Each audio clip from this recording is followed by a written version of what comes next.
Okay, great. There we are. We're live.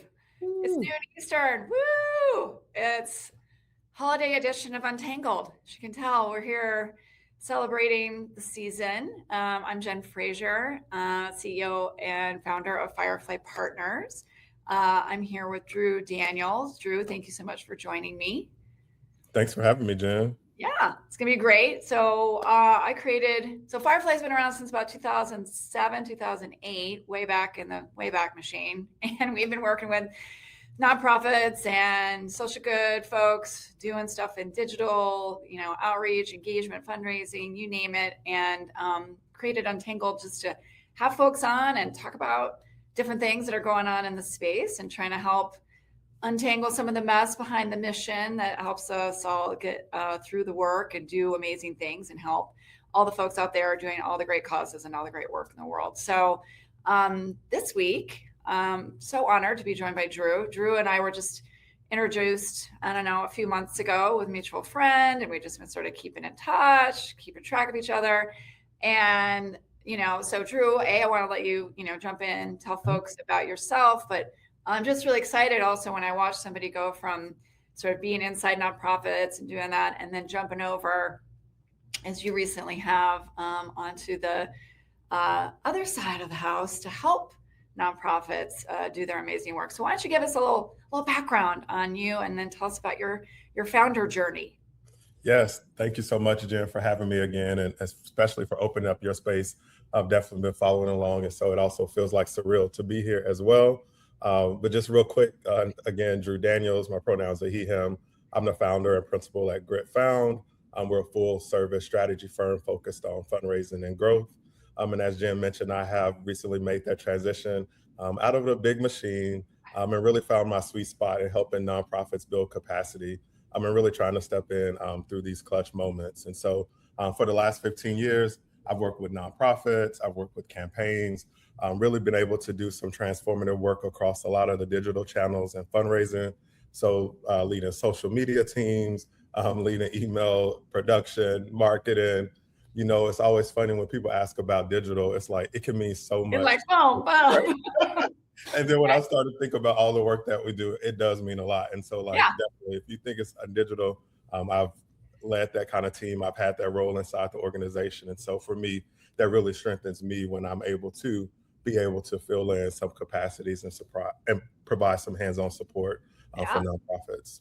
I know. It's same. I was inside nonprofits for years and years, and then making the leap over to the other side, it's sort of like, oh, okay. And it's just as exciting. It's just as, and thrilling, to be like, oh, you're involved in the day to day and trying to help folks do great work. You feel the same sort of like, I feel that sense of pride and excitement, and you're also like, oh, it's like the ups and the downs. You're there Mhm. kind of through all the things. And I love being on this side too, just because I get to work with so many different causes that I care about, so much, Mhm. which is great. I was at Planned Parenthood forever, which I love, and I'll never not be like a completely fierce, choice advocate. But I was also like, but there's so many other things I care about. So I don't know if you're kind of already starting to experience that option of like, oh, cool, I get to kind of work in this issue area and this issue area and kind of like spread the joy of like, how do I help make sure that your goodness and your expertise you've been building up all these years helps come into lots of different causes, which is awesome. So excited to see you on this side. So with that expertise and all that great work you've been doing all the years, we decided to do the holiday year. And oh, I forgot to show you, I'm also like rocking my Elf is my favorite holiday movie. Son of a Nutcracker, love it. Anyway, so we're doing the holiday edition, and I know we're right in the thick of end of year, but there are already some lessons and there's already things to be paying attention to. And I know all of you who are like maniacs and you're like, okay, I gotta look at every outcome and still time to tweak or change or whatever. So we wanted to be like, well, what's going on, what's happening, trends you should already be paying attention to. And if you are one of those, and I know you are out there being like, is there anything I can do to tweak it still in the last 10 days, because we all know the last 2 days and the last day are like the Mhm. big days. So what are you finding out, Drew? I know you got a lot of insights. Like, dive in, take us through your thoughts. So yeah, I definitely think when we talk about November and December, we should definitely zoom out just for a quick second. Yeah. We really came out of a packed November I don't know if you remember election night, um, especially how time flies, right? I But know. we had an election night where we had some progressive candidates and campaigns really see some wins at the ballot box. Unfortunately, we had a historic government shutdown that impacted people's lives as well, from SNAP benefits to threats to programs that families really rely on. And so Mm, I think by the time that our supporters and donors actually get to like the given season, I they're know. already carrying a lot. It's And true. I, yeah, and some of that reward, I think for me, is being able to kind of like see some of the trends that I'm spotting across with different clients. Of course, in my inbox across my feed, I'm like still a big kid on the internet, which is why I started this journey as well. And so by the time again, when we get to like the Given Tuesday, folks are like already have lived a lot of life. Yep. Yep. It's true. And it's been a rough year overall. Let's just be Hmm. fair. So obviously, yeah, then it was a really kind of very tumultuous kickoff to sort of what we get into end of year when we start thinking about it in November. And obviously lots of folks really rally around all this. So the start of the holiday season. But yeah, talk about a rough entry. Yeah. So thank you for that context. And yes, as much as we're trying to stay cheerful, we are in the context Well, of a definitely, it's a dealing rough some of the year. Yeah. dealing some of the realities, and I think especially like in the digital fundraising, marketing, communications, nonprofit, insert your team program here. We always have to be kind of like nimble, but also like really recognize like what folks are actually going through as well. But real quickly, just like looking back at Giving Tuesday, what really stood out to me this year was that a lot of organizations were participating in Yeah. Giving Tuesday. It is becoming like one of those staples. I remember back in my day, you would send out like a social media post, you might send Right. out like one email, and you'd be like, we did Give It Tuesday, right? Yeah. Woo! Nowadays, it's like it's a campaign, it's a longer story arc, it's Oh yeah. multi-channel. And so with that, more organizations are finding that they are been able to raise some fairly decent money Yeah. on Give Tuesday. I think honestly, the data backs it up as well. GivenTuesday.com reported at least a 14% increase in participation this year. Love it. And then I also saw Engaging Networks as well reported around like a 10% Mhm. increase in total amount raised year over year. And so more dollars, more people are showing up. And Yeah. so even though we had the year, we talked about like uncertainty, Yeah. generosity didn't really fall off, as many people expected it to do this year. Yeah. I think that's a testament to the work that everyone's doing and obviously continuing to do amazing work in extremely challenging and obviously uncertain, volatile, under different levels of attack, like the scrutiny and the chaos is so high this year that folks are still getting the work done, doing the great work, telling great stories, which we all know is sort of what it takes to raise big dollars, is to really kind of translate that work. So extra kudos to everyone who's doing the work under the extremely stressful situations and still able to be out there telling the great stories of the great work that's happening to get that connection and help keep the dollars coming in to keep the work going. It's all, the cycle. But so extra kudos to that. And I'm actually just thrilled to hear the same thing we're hearing, that it's not only like, oh, we're like, are we going to level? Are we going to be down? But have it being up this year also speaks to just, I think, where people are starting to feel like it's up to us Mm-hmm. to keep this good work going. Because help ain't coming from nowhere else right now. Like, okay, it's us. Like, we're Right. gonna do this. So we gotta help each other. So it's good to see that Given We are is up. totally the ones who are going to save us at this moment, Yeah, So like here we are. So yeah, what other trends or insights have you been seeing with your clients just around types of giving? I know we were talking earlier in the season about donor advised funds, or if it's like just the kind of more maybe the higher end of your donor file maybe giving, but are you seeing it across the whole giving spectrum? Tell us more about what you're seeing. The other thing that's been really consistent that I'm seeing, of course, around like stability and where that is coming from is really around these retention audiences, like Mhm. the renewal audiences, donors who have given, who consistently give on a consistent basis are really stepping up and really there for a lot of the organizations. That has definitely been, from what I've seen, like a most reliable revenue right now. is like people who already have an established relationship. So like monthly donors, Yeah.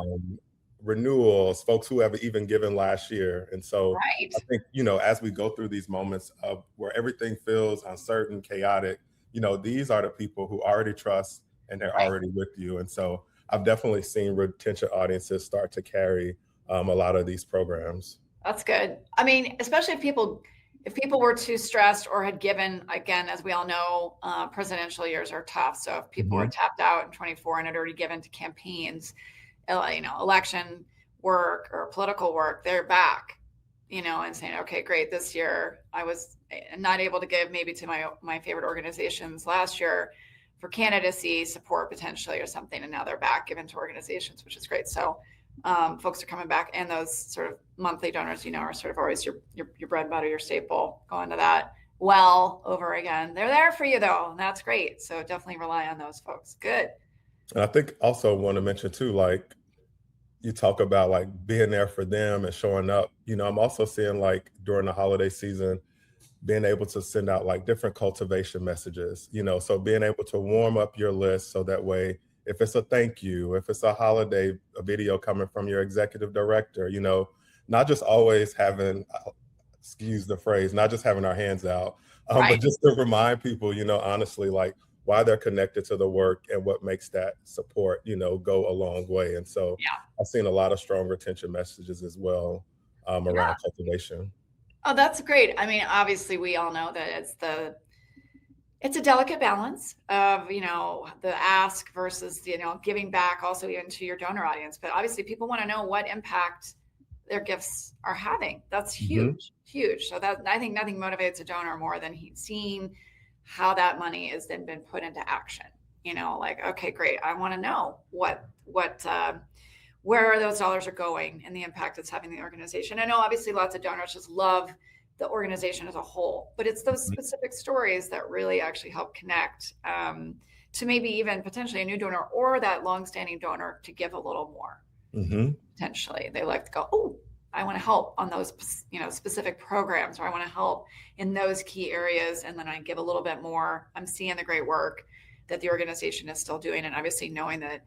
I know the other one I've been hearing, like when organizations like, well, we're really just kind of strapped, like we're in deep trouble. How much of that story do we tell the donor audience to be like, oh, like it's, to kind of pull on that, like more of like, oh my God, we're in trouble and we really need your help, versus just holding the line and saying lots of folks are, in hardship right now, but really just focus in on the impact of the gift rather than sort of like kind of turn it into like a panic giving moment. I tend to tell folks like, stay to your story, stay to the work that you're doing, the great outcomes. These, financial hardships hopefully come and go. And so we want to just stay to the story rather than trying to motivate giving based out of like a fear or panic space. I don't know if that's what you're saying, but it sounds like you're saying like the stories and the retention and the donors that are Mhm. there for you. Yeah, definitely. I think at the end of the year, you want to make sure that you are telling people like what that support goes to. Yeah. I think there are other creative ways, of course, to look at different campaigns. I'm seeing a lot of people do like a year-end challenge or like last call, or we Mhm. have a budget deadline. I'm also not a fan of like the sky's falling, Yeah. like screaming that to the void, like being the drama queen. But I do think that you have to be dramatic and also be, create some sense of urgency Sure. in the Sure. messages, and not spam our donors and supporters, right? Right. It's a And so, balance. yes, and so I think those campaigns have definitely done well for folks when you're Mhm. able to talk about, hey, your work has gone to support this struggling family, or Right. hey, this work has gone to help us advocate for climate change. Really being specific about like how that work goes. And I'm laughing because now I'm also seeing a lot of people do match, right?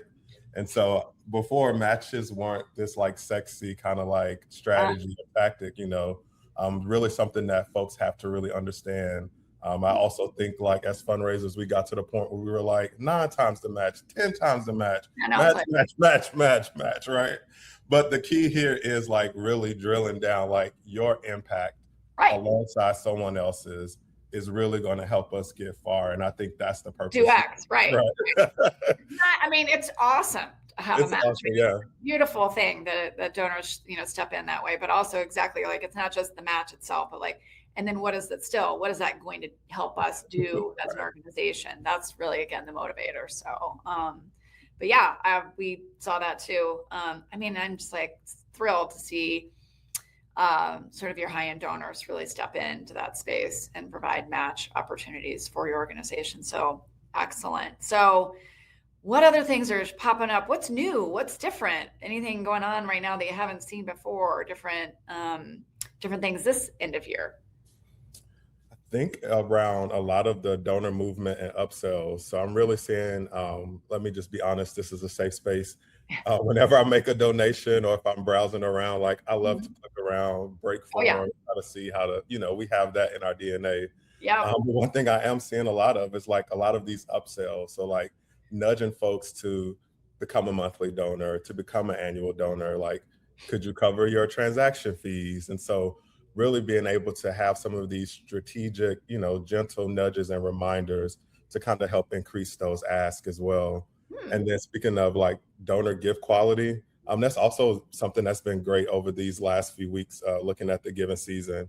The volume might be low, the revenue might not be coming in as fast, but the donor gift quality has been great. So when you look at like average gift, the number of people who join like sustaining programs, those are signs to really show like many organizations are maybe not seeing like those huge, large gifts, Right. but they're able to take like that grassroots support. That's like my mission.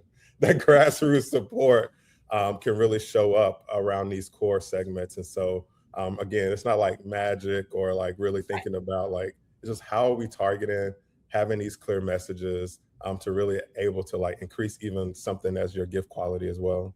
Totally. And I do think that, and I'm on the board of a small nonprofit here. We give a little shout out to Women's Wilderness, my Shout people. They did see also, even on Giving Tuesday, part of the match was you get like an extra match when you become a sustainer. So, it's like just little things like that that just go, oh, and then that's the gift that just keeps on giving, right? So you're really trying to push into that. How can we help motivate folks to get into that sustainer lane? Even as longtime supporters, maybe they've been giving just annual gifts for a long time, and you're like, great, here's how to ramp up your support for the organization in a way that hopefully doesn't feel a huge increase in the amount that you're giving, but it helps the organization just continue to have that hopefully increasing. We're watching our sustainer group there really increase over the years, and it was a big one on a bump up on Giving Tuesdays. So those are just some other things to think about during end of year. You could also do it even on that last day of the year, which we all know is the big one. Like maybe put in a big push of like extra incentives to help people kind of push over into the sustainer, become a monthly giver. How can you sweeten the pot to help them jump into that lane? Because once a sustainer, hopefully always a sustainer. And I see a lot of people doing like merchandise as well too, right? Yeah. So like what kind of premiums? I think that's always been like an old like battle, premium versus non-premium. But Right. really again, knowing your list, knowing how people respond, but also what's that little extra incentive to get people. It's like going to some of these big box stores, right? Before you get to checkout, it's like, oh, well, maybe I do need this candle, or maybe I do need this. I absolutely need that candle. I didn't see this on the floor. And so I think just again about the donor experience and supporters, being able to like move people throughout their givings.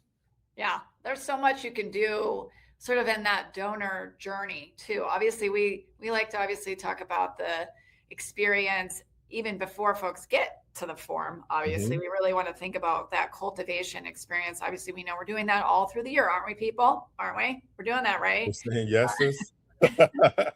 Yes, we are. We're not just being quiet all year and then boom, like give. That we know is not the recipe for success. So we are chatting and talking with folks, but it's that even in the beginning of that giving season, how are you kind of helping continue to, again, tell your great success stories in an organization? But then you're like, yeah, you're in the checkout lane.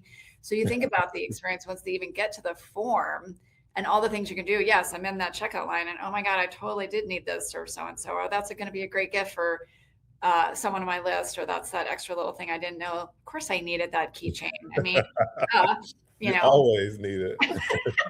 I need that extra thing. So don't forget to think about the giving process there, that little journey, even from the form. It is a Mhm. little bit of a journey, and you can help even along those few steps make, more a different kind of experience, or those little micro upsells that can add up, make a big Mhm. difference for you. Yeah.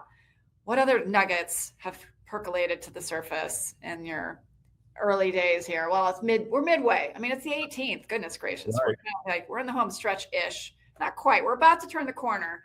It's the post Christmas day to an end of year that's really like the mad dash to the end. So we're not quite there yet, Right. but I don't feels know like, if you watch Survivor or that reality TV show, but I'm like, we're at the merge point now where like the tribes come together, like we're trying to yeah. get to the finale, right?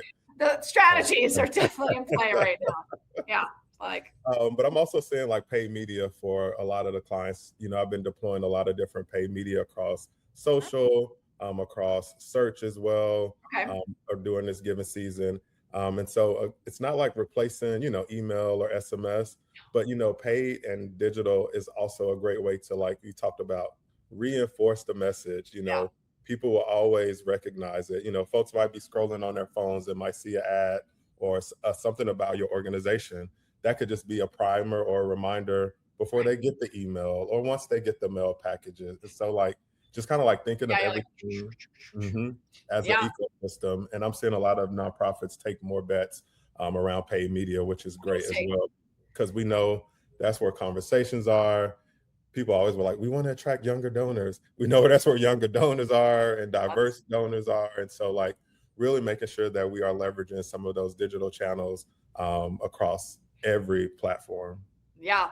I mean, that's literally the number one thing I think that you hear over and over again. How can I get to more, younger donors? Younger donors is Mhm. always a thing. And I'm always like, don't hold your breath. Like, don't just, but to me, it's like starting the relationship. Mhm. That's really the key. So I wouldn't say, pin anything on like suddenly all these young people are going to give. I mean, obviously some will, but really the key is to capture and get in that awareness state for a younger audience, period, and start to Mhm. develop a relationship. You might not see huge gifts coming in from that demographic, but the key is to start helping, again, telling your story in a way that's going to connect with different folks, and they'll stay engaged with your Mhm. organization. And then you'll watch their giving appear and grow over time, just as their, trajectory in their life, and they have a little more money to give over time. If they've been involved with the organization for a long time, then you can sort of work them towards that giving kind of down the road. But definitely reaching younger audiences and getting them on your list is Mhm. obviously super important. So to your point, getting those messages out across those different channels is obviously super important. But I would say, yes, you'll get some gifts, but it's not ever going to be your biggest demographic giving audience. But definitely want to make sure you're doing enough to get out there and engage with them. So what if you could give advice to folks right now? Is there anything that people could still do, or just things you're seeing that's working well that you think people aren't doing enough of, that maybe they could just put in the bank for next year, that maybe they can't implement right now, like mail? Like, you're not going to start a new mail piece today, but Right. that ship You can has think sailed. about it But now. what are some things that either things that people can incorporate still into their, mad dash at the end, if they have that moment and they're in there saying, what can I still tweak?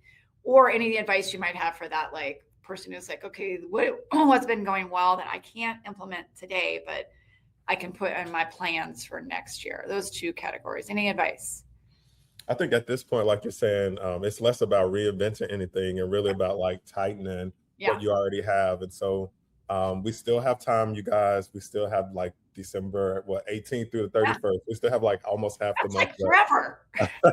And we're going to remind you, most of the revenue comes in towards the end of the month. So like, make sure I'm gonna use a Survivor reference that you outwit, outplay, and outlast, during this moment. But back to like tactics for sure, like segmentation, especially for retention audiences.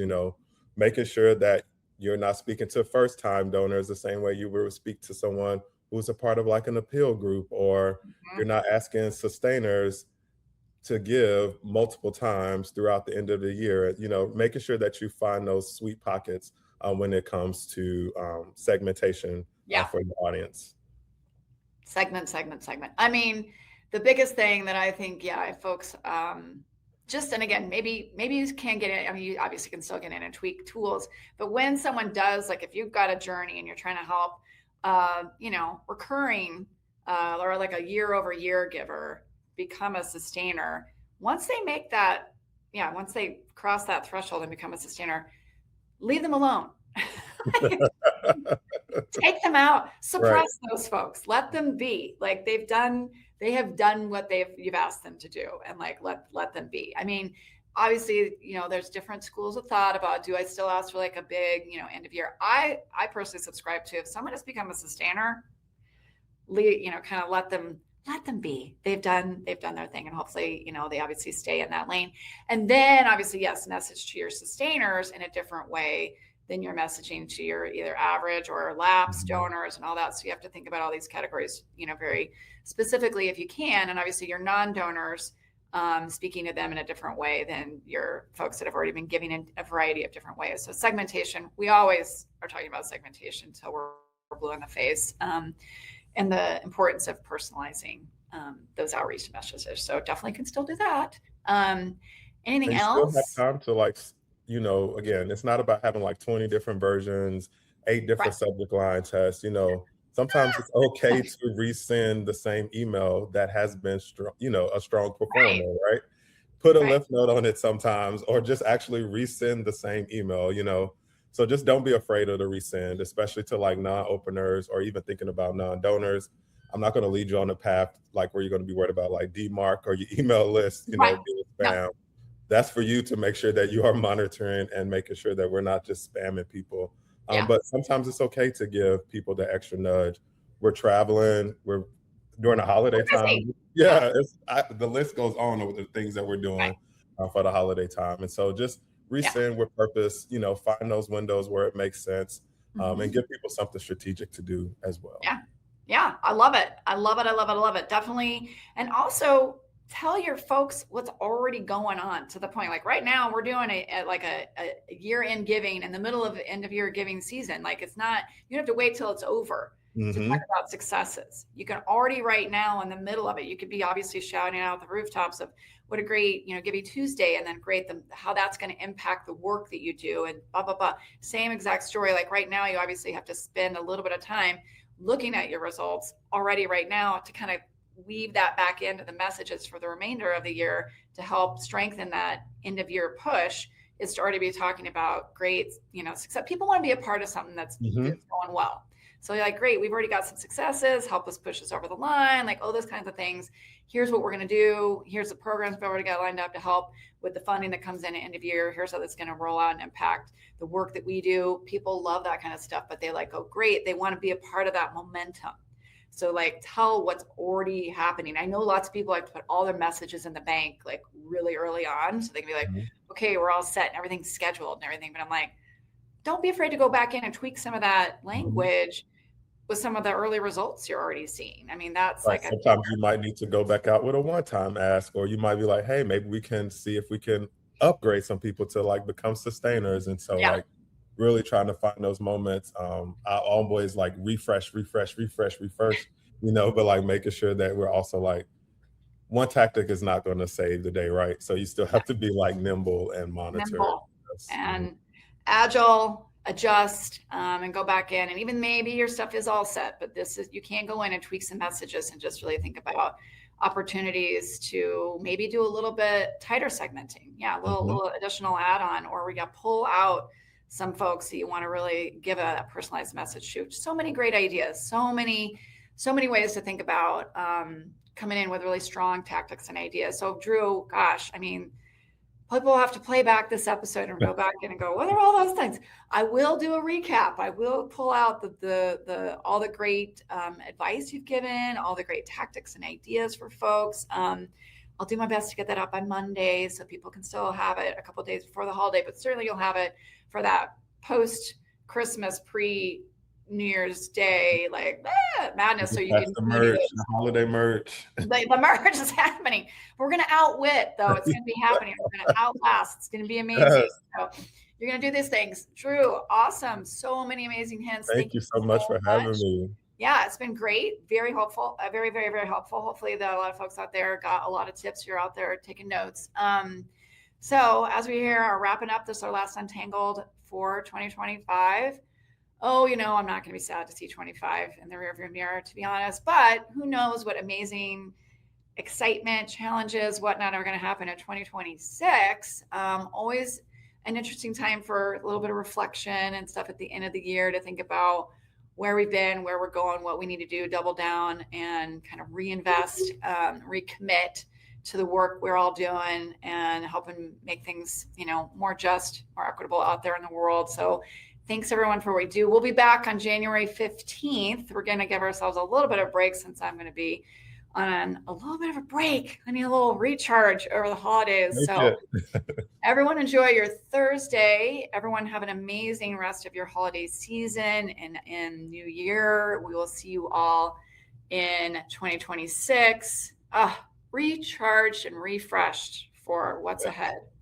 Happy holidays, you all. Thank you so much, Drew. Have a great day, everyone.